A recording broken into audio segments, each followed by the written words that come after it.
Sounds from the Spires with Dr. Jennifer Pascual on the Catholic Channel, SiriusXM 129. The Catholic Channel SiriusXM 129 presents Sounds from the Spires with Dr. Jennifer Pascual, Music Director of St. Patrick's Cathedral.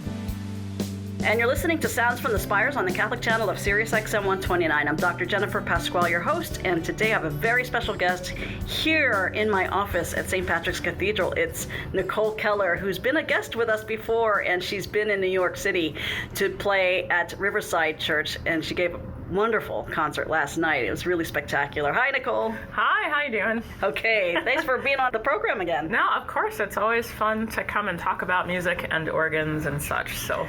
Yes, and I got to see you now twice in 1 month. That's right, which is very unusual for us, for sure.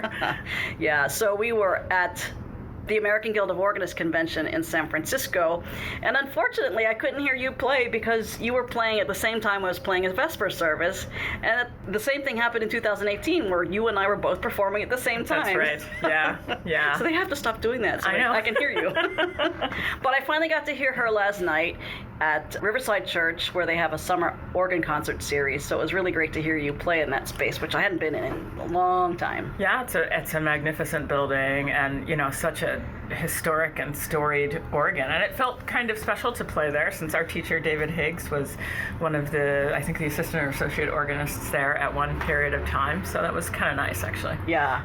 And so how long did you get to practice on that, because that's a monster instrument? It's huge. And I was glad they gave me plenty of time. I got here Saturday, so I had all afternoon and evening on Saturday, and then I had all day Sunday and evening after church, and then all day on Monday, and I needed it. I mean, I planned a really colorful program because I knew it had such resources, and it just takes time to explore all of that and see what works, and so it was a lot of fun though. Yeah, your registrations were great. Oh, good.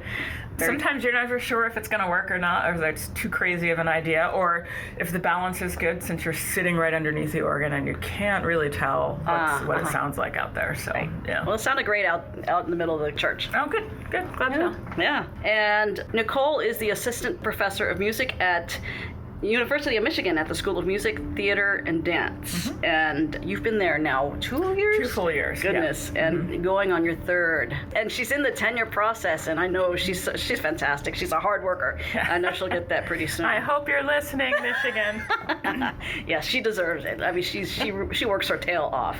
So it's great to see, somebody I went to school with at Eastman, and not just you, but our colleagues like Tim and Damon, who've also been on this program, how all of you guys are professors at these great schools of music in the United States. Yeah, I really think that was kind of a golden era when we were there. I doubt we thought it was a golden era when we were there in graduate school at Eastman, but all of us there together, and there are so many people from that time period who are, doing really fantastic things. I mean, you are here, and your associates here as well, Mark Paco and Daniel Brundell, who are also in school at the same time. Right. And it's really kind of amazing to see the impact of David Higgs' pedagogy on the field. I mean, it's really pretty spectacular. Yeah. Actually. Yeah. And he's still teaching at Eastman, so he has several students after our time that are going to do great things that we don't know about yet. And we have a new professor coming on in the fall, Caroline Robinson, who also studied with David. So okay. I mean, it's really quite amazing. So I feel he changed the course of my musical life for sure. So I feel pretty lucky.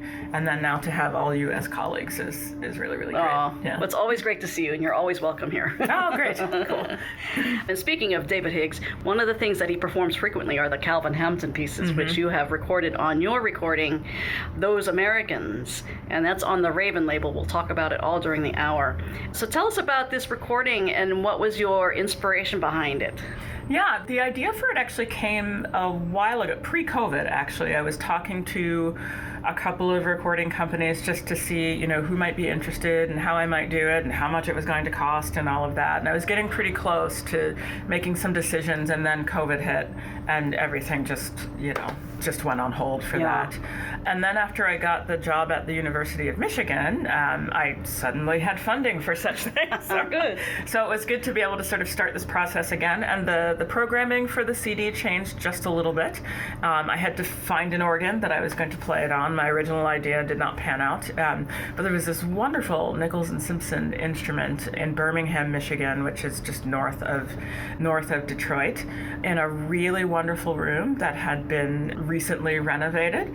And there wasn't much going on there in the summertime, and it was air conditioned. And I thought, let me go check out this organ. Yeah. And I went to hear another concert there, and I thought, wow, that's a lot of color. It's a really great acoustic. I think this would be a really, really great place. And I was lucky. Andrew Herbrook, who's the director of music there, who's also a Michigan alum, said, yeah, come on in and come do it. Do what you need to do. And they were great. They made it as easy as humanly possible. Yeah. So it's a wonderful recording, and it's on the Raven label, so we'll listen to snippets of this recording today, Those Americans, recorded by our guest today, Nicole Keller, who's the assistant professor of music at the University of Michigan at the School of Music, Theater, and Dance. So let's listen to a little bit of Calvin Hampton, and this is the 5 dances for organ, and the first movement is the Primitives.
And you just listened to 5 Dances for Organ, the first movement, The Primitives by Calvin Hampton, and that was recorded by our guest today, Nicole Keller, on the recording Those Americans, and it's on the Raven label on the Nichols and Simpson organ at First Presbyterian Church in Birmingham, Michigan.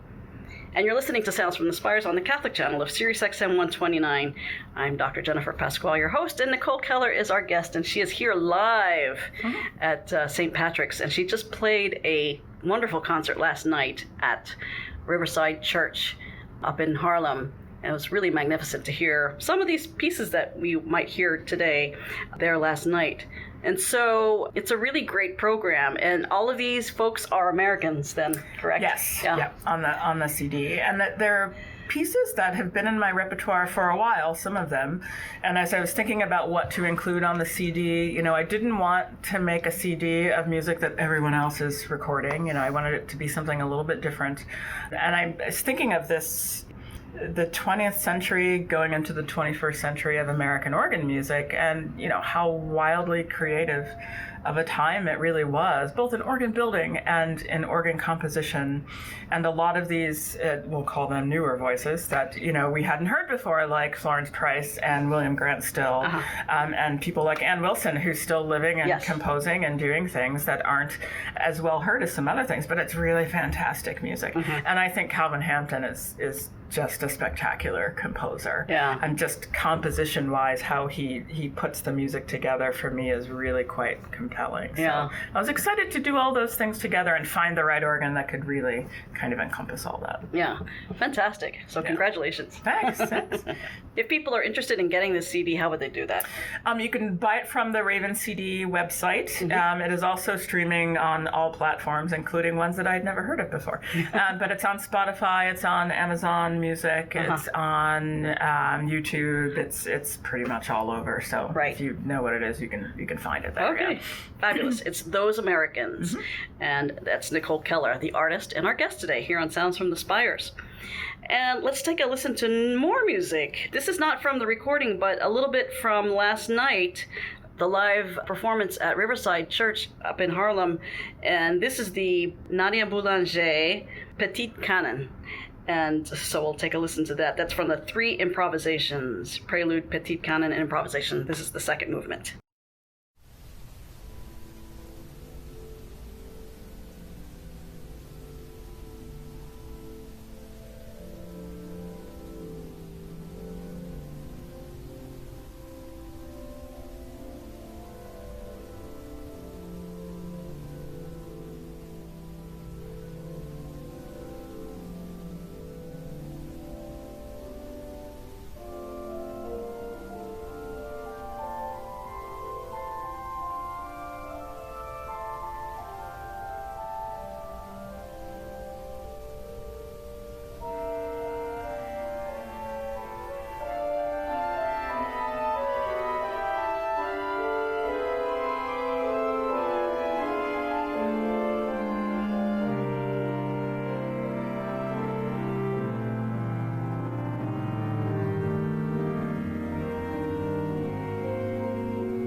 And you just listened to Suite Number 1 for organ, the first movement, Fantasy by Florence Price.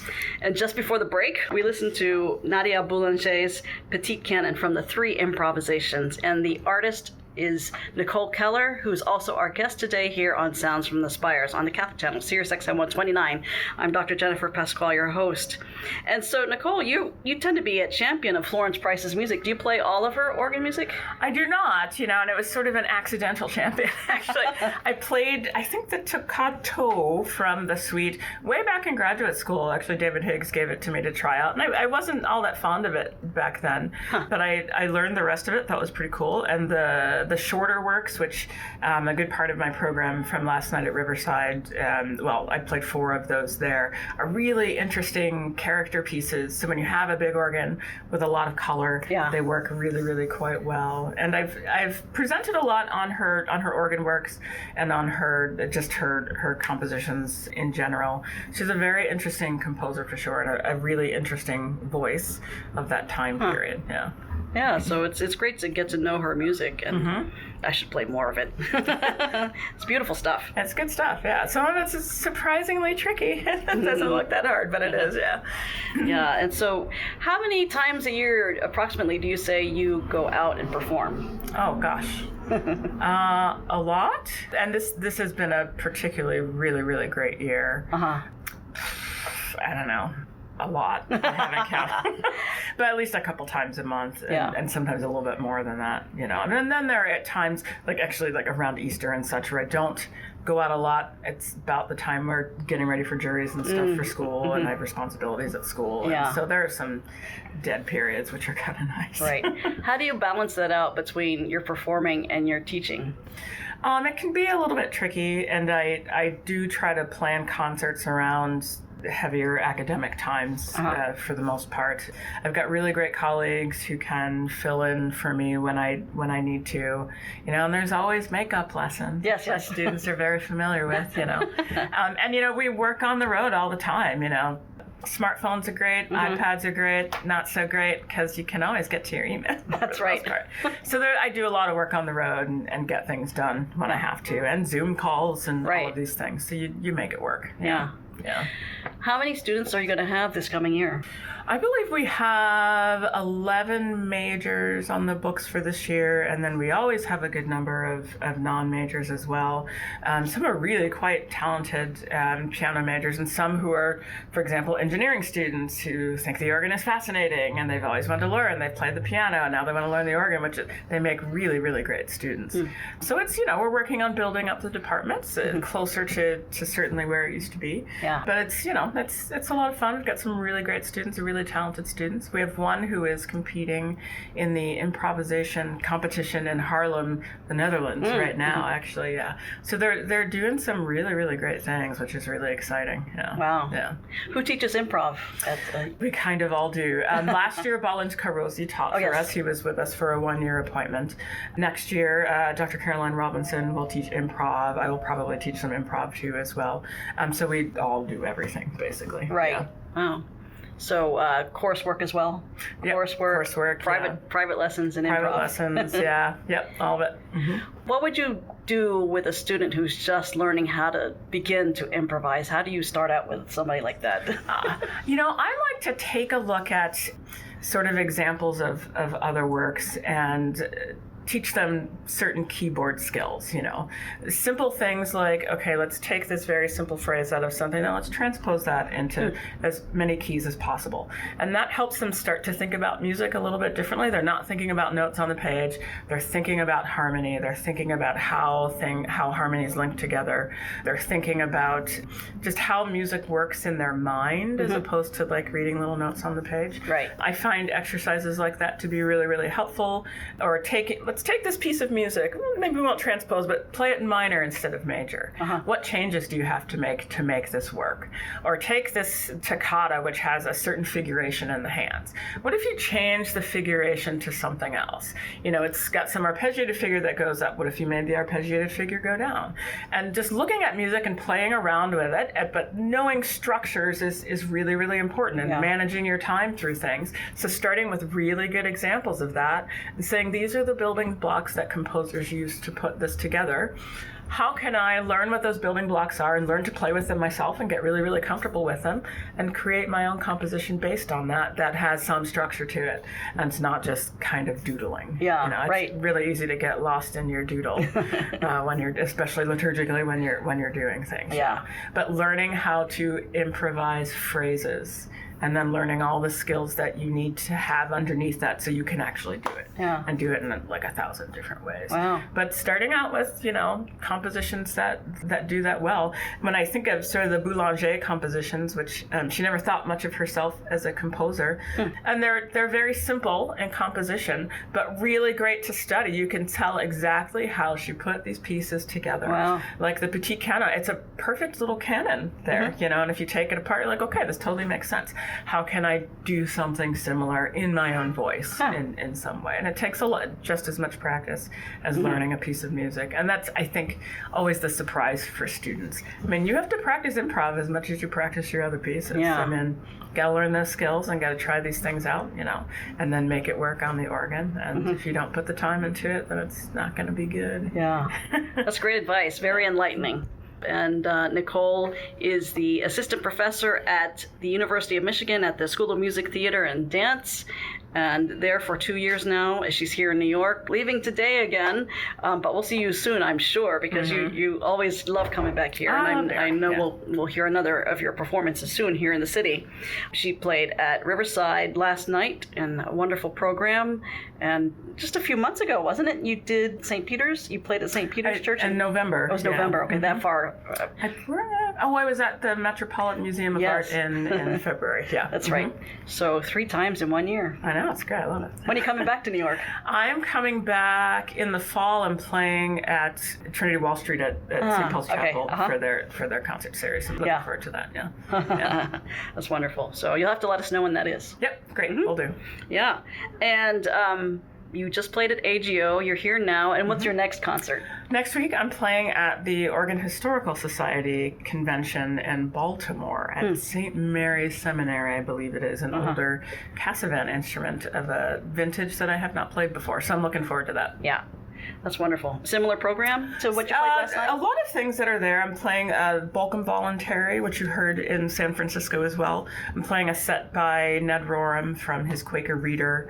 And then, not the whole Rainer Brown, but a group of pieces I've called an American Suite. I think that's what I called it. But opening with the first movement of the Florence Price Suite, and then the William Grant Still Reverie as the second movement, and the Rainer Brown Scherzando as the third movement, and then the Anne Wilson Toccata as the last movement. So a little snippet of everything in there. Yeah. Wonderful. Yeah, and speaking of which, let's listen to some of that William Grant Still. And before we play it, the Reverie, tell us a little bit about this composer.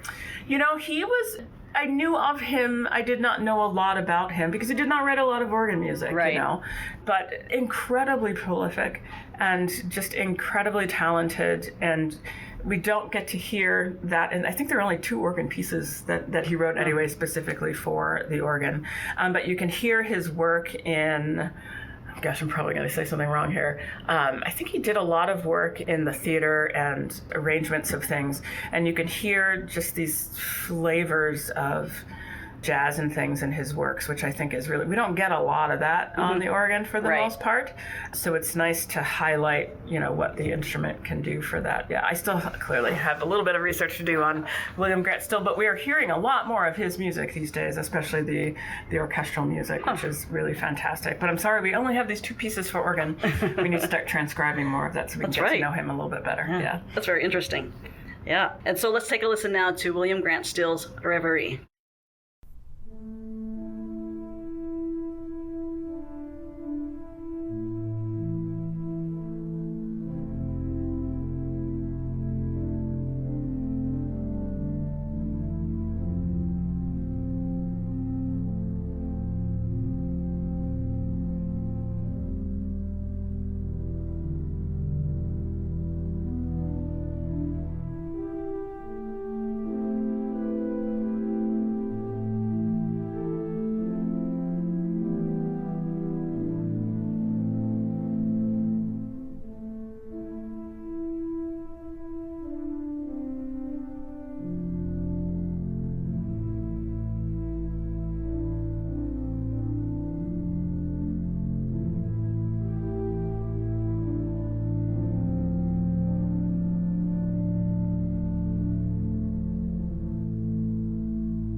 And we just listened to George Shearing's There Is a Happy Land. And just before the break, we listened to William Grant Still's Reverie. And you're listening to Sounds from the Spires on the Catholic channel of SiriusXM 129. I'm Dr. Jennifer Pascual, your host. And Nicole Keller is our guest today, and she's the performer on all the selections that we've been hearing. Several are from the recording Those Americans on the Raven label, which you can get on Raven's website. Just Google Those Americans and Nicole Keller, and wonderful recordings on the Raven label, but this is a great one. So check it out. And then some of the selections we're listening to today as well are from Nicole's wonderful recital last night at Riverside Church in Harlem. Wonderful program. And so you now have been at the University of Michigan for 2 years, and you got your feet planted. You're on your way to tenure, and you have a new assistant coming. What are some of the plans that you have for your academic year that you haven't done yet? That I haven't done yet? Gosh. Well, having another full-time organ professor will be a new thing. And it's funny, this will be my third year here, and every year has been completely different, partially because we've had sort of a different consistency of professors for things and different students. My first year, transition year. I have students that I inherit from another professor. And then the second year, I have some more students that I recruited. And then the third year, mostly actually students that I've recruited. So it's sort of a very different feel for things, and we're making some changes in the process of making some changes to curriculum. We have a new practice organ that's coming in just a few weeks, actually, from Paul Fritz out in Washington. We're really excited about that. I think it's the first new practice organ that Michigan has had in many decades. I guess I don't know exactly how long. And it's a 3-manual tracker instrument. The third manual is a coupling manual, and it's going to be really instrumental to have such a wonderful action and beautifully voiced sound just at their fingertips all the time. So they're going to have to beat me out of the room to get in there. So I'm really excited about that.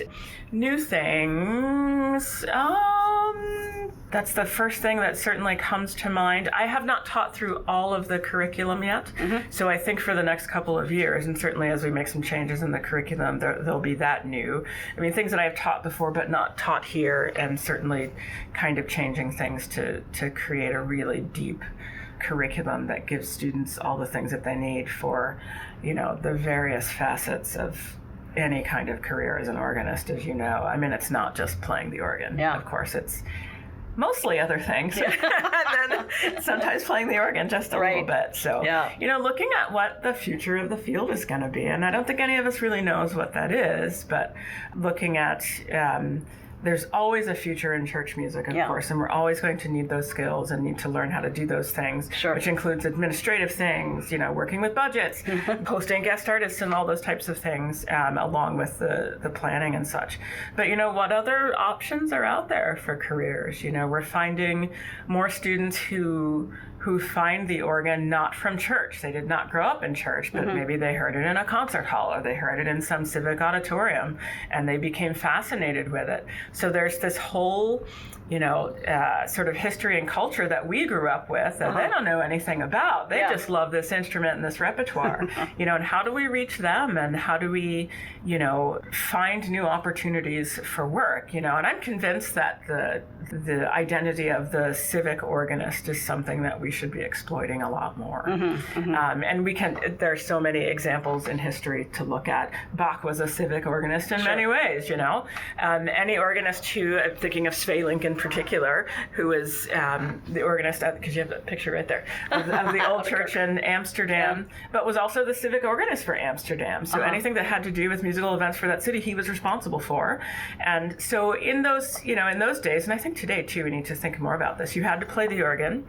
Most of them played some other instrument, whether it was violin or flute, or they sang or something, and they played every keyboard instrument that was available to them. And that's something that's certainly changed for us over the centuries, I guess, And they were composers, they were arrangers, they were teachers, and all of those things. And I think our world has gotten way too small, and we can't go back to, the same thing as those historical models because the world is different now. Sure. But I think there's a lot of that we can bring back to the field, and then looking at, well, what do we need today? We are all recording engineers now. I mean, right. Sound engineers and all of that, Why don't we encourage more students to get into organ building? Right. I mean, this is a golden era for organ building here in the United States. I mean, there's so many great builders building really fantastic instruments. There's this new shop that Posy is a part of at St. John's Abbey in Minnesota. That's right. There's a lot of possibilities there, and I think we just have to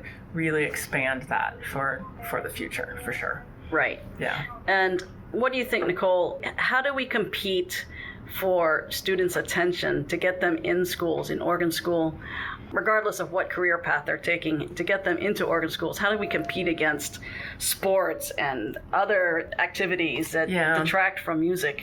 I think we have to get the organ in front of them in some way, and we're doing a lot better with that. I mean, I am not the greatest at social media. I know there's TikTok and all the rest of the things, but there are people who are really great at that, and those are the things that the students are really looking at. So finding a way to have more of a presence there, and there are plenty of artists out there who do. Look what Anna Lockwood is doing, and so people are seeing this more. And when she was here on tour, I mean, she filled auditoriums. Yes. I mean, it's amazing. It's incredible. It's really incredible. So taking advantage of that, now people hear this instrument and they hear this music. What are we going to do with it? Right. That's the next question. Yeah. And you see a little bit, some things that are kind of sad, a little bit sort of factioning out and what types of music we want to hear and all that. I think we have to push that aside for the moment to get them in the door and say, they love this instrument, they love what they heard. How can we show them more? Yeah. How can we show them every part of the instrument so that it's still here in like 100 years we're still having these conversations, right? That would be the sad part of it. We have such a great history for the instrument. It's just unbelievable. And it's time to expand, I think. Yeah.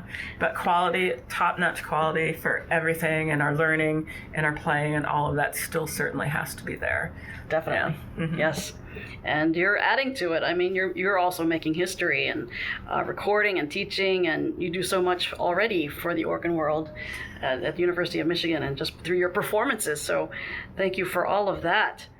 Let's take a listen now to some Rainer Brown, the 20th Sonata for Organ. We'll listen to the Scherzando movement in a moment, but tell us a little bit about Rainer Brown. Yeah, he's an interesting composer, incredibly prolific. I mean, this is the 20th Sonata. There are several more even after that. He was active in California. He was at Biola University for many years, and he lived most of his professional life out there. But he wrote for everything, and it's amazing to me that we don't hear more of his music. It's a lot of chamber music, a lot of really interesting music.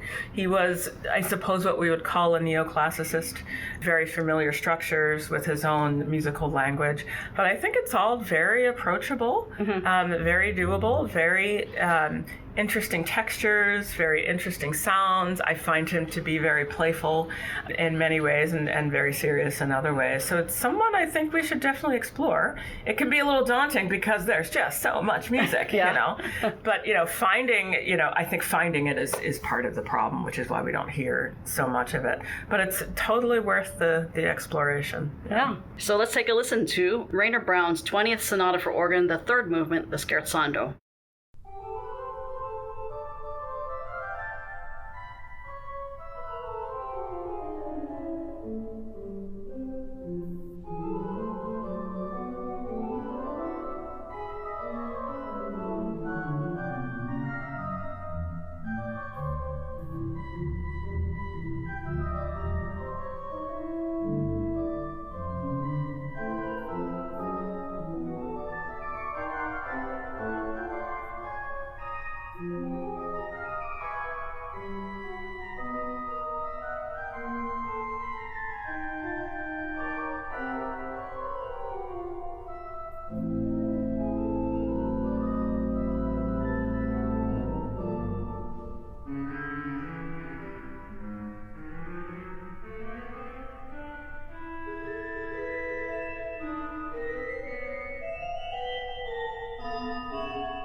And you just listened to Rainer Brown's 20th Sonata for Organ, the third movement, Scherzando, here on Sounds from the Spires on the Catholic channel of SiriusXM 129.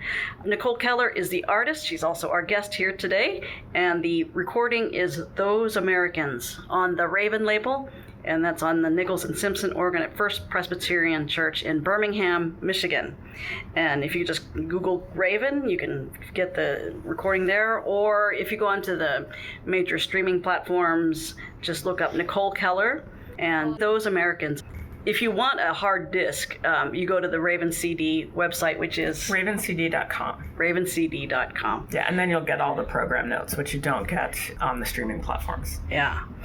And Nicole, besides OHS, what else do you have on your agenda for performances coming up? Oh, that's it for the summer. It's been a really busy summer. But we get a little bit of downtime before, and the school year is going to start, it feels like tomorrow. But I'm playing at Indiana University in the fall, which will be fun. I'm playing at St. Philip's Cathedral in Atlanta as well. And then I'll be back here in New York in November as well. Yeah, so it'll be a pretty good fall, I think, yeah. Good. Keeping busy. Yeah, try to. I don't know how you do it between the teaching and the performing, the traveling, and you got to carve out time. And I like juggling a lot of different balls for the most part. But I've learned over the years to be very definite about this is my practice time. This is the time I need to prep for teaching. This time is untouchable because it's personal stuff and I'm doing that. And you just got to figure out a way to do it. And there's only a couple of things that you let bother any of those times. Sure. And you just got to be disciplined about it. Yeah. Emergencies only. Exactly. Yeah. I know we've talked about improvisation a little bit and trying to get students into the school, but what advice would you have for beginning organ students at the university level? What advice would you have for them to survive the next 4 years? Oh, gosh. Practice, obviously. But I think, you have to love what you do. Yeah. This can't be like just a job because it's way too much work to be worth it. Yeah. Finding experiences that feed you. For me, when I was a student, I was lucky I was studying outside of Cleveland. We went to a lot of Cleveland Orchestra concerts, and man, were they inspiring. I mean, they were just fantastic, and that was great. And you come home from these great concerts, and you kind of want to practice, And listening to music, I always say I don't think students listen enough, and they certainly don't listen to enough music that is not their instrument. Right. And there are always exceptions to that, of course. But if I'm an organist, I should listen to piano music. I should, of course, listen to vocal music. Sure. And I should certainly listen to orchestral music and chamber music and all of that. But really just surrounding your life in music. Yeah. I mean, and people say we want, them to be well-rounded in things. Yeah, but this is a very special 4 years, we'll say, for the undergraduate students that we have, and we're not going to get it back, So we really have to make sure they get as much benefit out of those 4 years as much as possible, or the 2 for the master's for that much.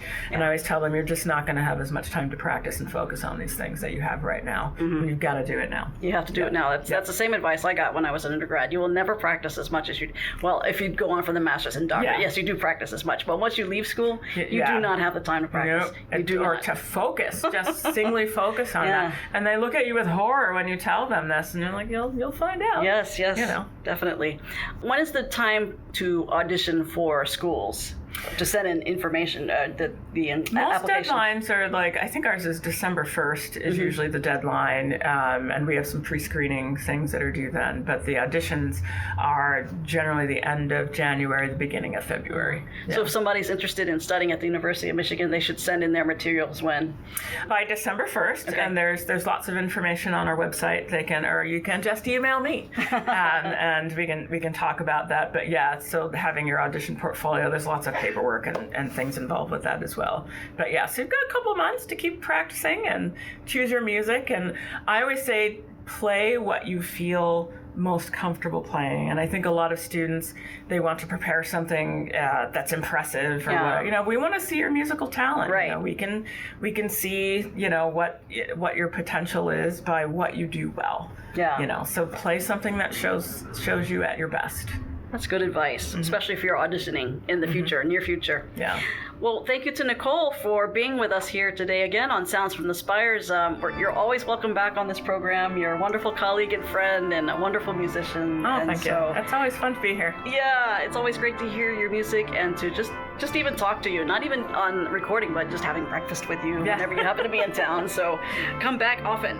And we'll finish out the hour by listening to Ann Wilson's Toccata, and that is on the recording Those Americans on the Raven label. So go to ravencd.com for the actual physical copy of the disc, but Those Americans is also available on the major streaming platforms. Just look for Those Americans, Nicole Keller.